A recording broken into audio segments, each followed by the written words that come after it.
Hello and welcome to another edition of the Glam Live brought to you by the Aussie Star channel. I'm Alexander Montgomery and I'm the host for this episode where we would talk about everything under the sun with regards to hairstyles and tips on how to take care of your hair at home. So essentially, I've got to actually search for the best place where we can actually film this episode for. Just for you guys at home, I'm currently at the Melbourne College of Hair and Beauty, and I'm currently with Mr. Troy. He's actually the Director of Studies at this college. So, Troy, thank you so much for joining us today. Thank you. Can you please tell me, what is Melbourne College of Hair and Beauty about? Okay, so Melbourne College of Hair and Beauty was established in 1964, and we've been delivering hair and beauty courses the entire time. Hang on, since 1964? That's correct. I wasn't born.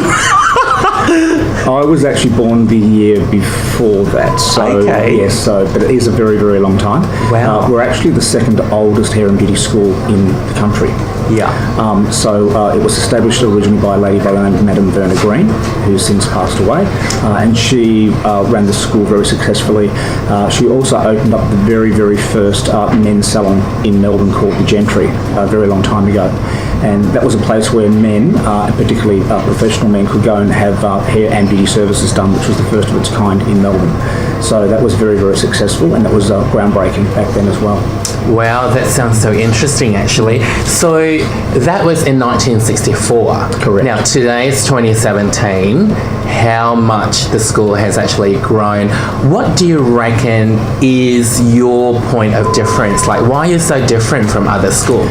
Good question, Alex. What I put it down to is that we've been around for such a long time, and we've got a very, very, very strong clientele. We have a salon which is open to the public, and it's busy every day, 5 days a week. That's the main thing with hair and beauty schools, is having that clientele. And a lot of these schools, unfortunately, don't have that, and that's, I think, the main point of difference. We're also more of a boutique type of school as well, so we only ever have about 200 students at any one go, so the students are actually getting a lot more hands-on, one-on-one attention, and I think that's also very important as well. Well, so you're actually telling me that the public can actually come to your school to get their hair done? Totally.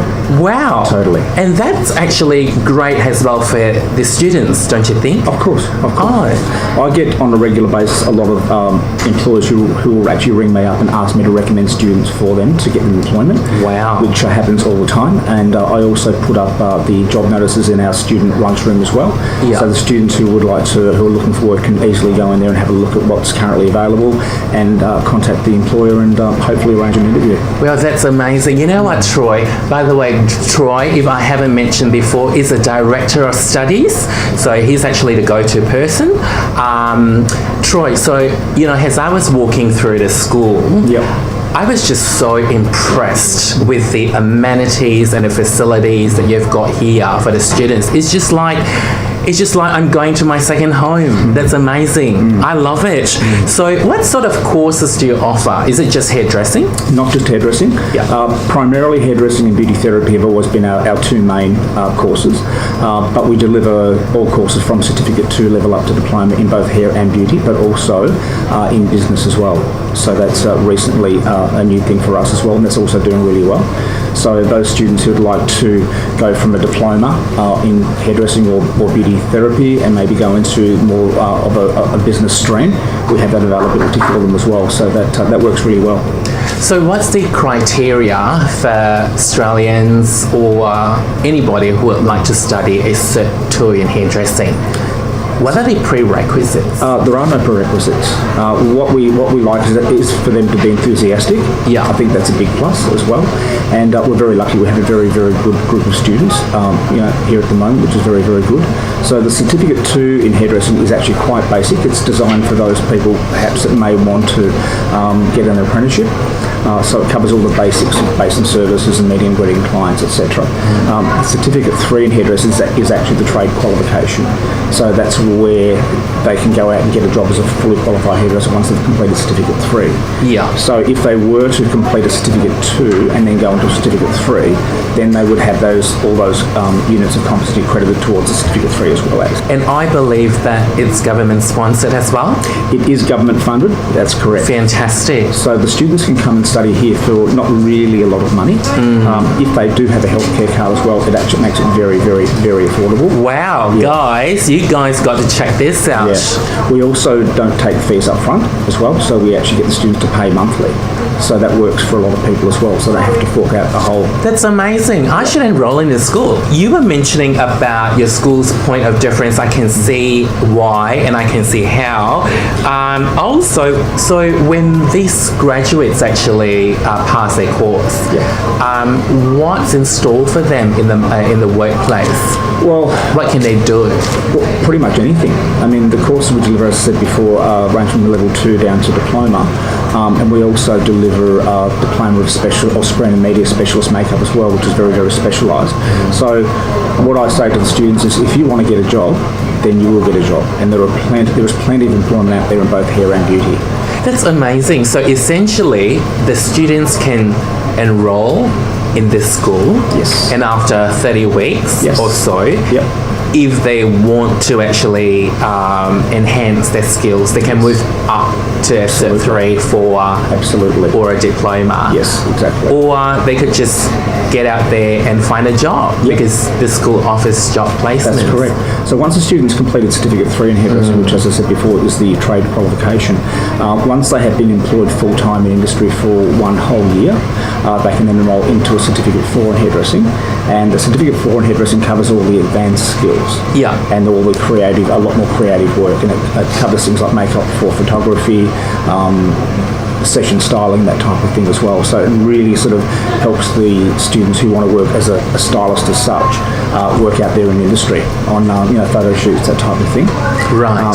We also have the Diploma of Salon Management for those students that want to go into a management role or perhaps to start their own business. We offer the Diploma of Salon Management. One of the biggest things we used to find prior to that qualification being available was that they might be very good at doing hair or doing beauty, whatever it may be, whatever their vocation may be, but they couldn't run a business. So by doing the Diploma of Salon Management, it gives them those skills to be able to run a business successfully, and it's all pretty much about business units. Yeah, I think I was speaking with somebody from Malaysia, from India, even from Sudan.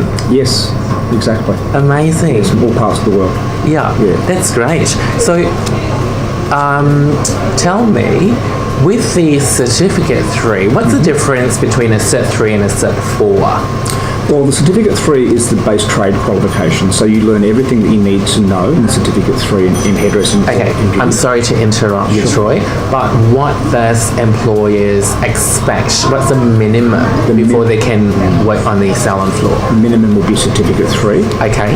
If a student does have a Certificate 4, not only is their level of skill higher than what it would be with a Certificate 3, but also their pay structure is different as well. Yeah. So they're paid in accordance with their qualifications and their experience. And that's also very important as well. Yeah. So would there be any wage difference if I've got a Cert 3 versus a Cert 4? It's substantial. It's substantial enough to make a difference. Wow. And I think that's very important as well. I mean, if you are going to go to the effort of working hard and gaining a high qualification, then there really do need to be rewards for that. Yeah. To make sure that the person is adequately remunerated, and that's how it's structured as well. What about beauty therapy you were mentioning before and the film studies? Did you say? Diploma of Beauty Therapy has always been a very popular course for us. Most recently, we have been delivering the Diploma of Screen and Media, which is specialist makeup. And that's very, very specialised. Oh, that's a big thing right now, actually. Absolutely. Yeah. Absolutely. So that's all about film, television, theatre. And so that's a film that you were talking about. What about beauty therapy? How different is that than hairdressing? That sounds a bit like hairdressing to me. No, beauty therapy is very specialised. Again, it's about treating the body, and beauty therapy also includes things like body massage, diathermy, microdermabrasion, as well as spa therapies as well. So that's also very popular because spa therapy is also very popular at the moment as well. Oh, it is with spas, popping up all over the place. Yeah. And is it just the same like hairdressing? You've got like employers ready to employ the graduates? Absolutely. Cool. Hey guys, you know what? You need to check this school out. You can just jump online to mcohb.com.au and check this school out. Melbourne College of Hair and Beauty.